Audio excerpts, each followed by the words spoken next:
What's going on, guys? As you see, we're on one of the new road glides. This is a 22 model, but Timms has put the 122 kit on this bike. Now, I have raved about that kit in the past, but I rode it on the Lowrider S. So a good bit different weight, different frame, different suspension, a lot of different stuff going on there. So I wanted to try it on this bike, and I've raved about it because I've stated that, in my opinion, that is the perfect amount of power. And I, like most other people out there, can appreciate more power. And what I mean is bigger numbers. I mean 150 plus. This kit is not putting out anywhere near those kind of numbers, but this is usable power.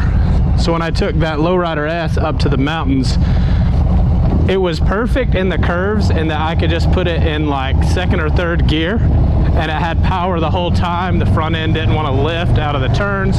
Just a lot of fun. So although I'm a fan of more power, to me there's a fine line of what's usable and what's not. So today's mission is to see if this is the same as that Lowrider S. Now, this 122 kit is about 1,800 bucks from Harley. I think it's 1,800, I don't know, a few extra bucks. And then don't quote me on this, and all shops are going to be a little different, but it's between 12 and 14 hours, I think, to do the install on this bike.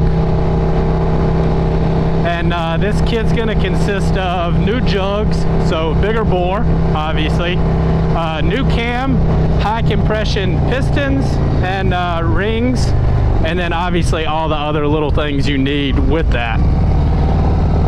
So I am a big fan of the Stage 1 at least. Stage 2 is even better. Stage 3 better yet. So this bike, before we crack on it, just so you guys know, it is warmed up to temperature. Don't be getting your stuff out and just ripping on it right out the gate.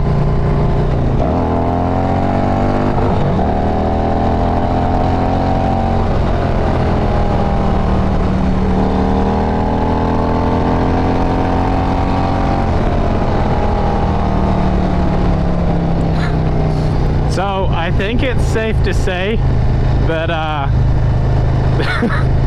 this one's definitely as fun as the Lowrider S was. I mean, you've got a good bit more weight on this bike, but it's not really noticeable.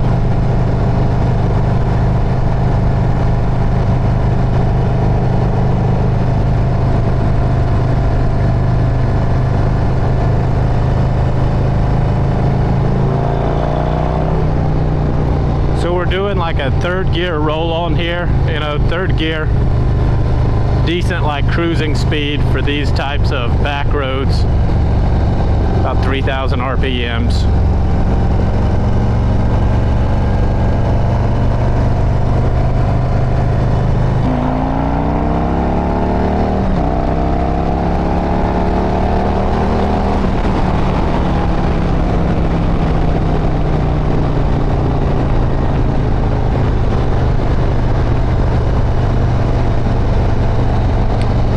Give you guys an idea now, as I'm sure you can probably see from the GoPro angle, well, if the sun wasn't hitting things.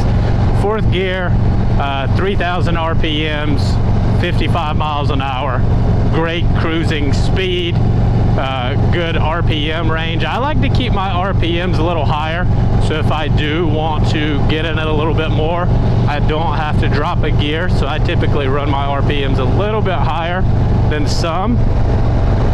Just fits my riding style and what I like to do.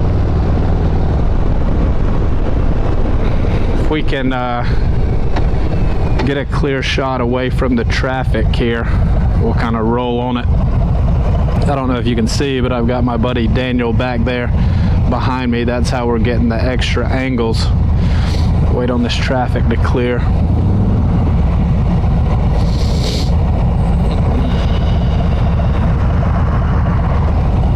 almost out of gas, so pushing it. So we're in first gear here.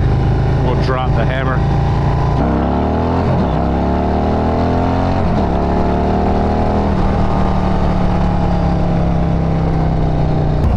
So guys, I'm gonna say if it's in your budget to do this to your Harley, I do highly recommend it. Now, depending on your shop and their labor rates and how many hours they're gonna charge you to do it, etc. I mean, you're gonna be $3 grand, maybe just a little bit north of that, but it's well worth it. The power that this thing makes, I mean, it's a completely different experience over stock. And the Road Glide Special obviously comes with the 114 out of the box. I've reviewed a gazillion of those. Not bad by any means, but this thing is just really, really good. That's all I've got for this video. Just wanted to give a quick review of the 122. I've had people ask me in the past to review all the different stages, and I think this was going to be a good opportunity, a good starting point. So as Timms does more builds, more of the stages, I'll review them and compare it to the 122. But as of right now, the 122 is my favorite. Yes, I've ridden the 131. It's a lot of fun, but I think I still prefer the 122. It's more cost effective, makes the right amount of power for me. Let me know what you guys think down in the comments below, and I'll catch you in the next one.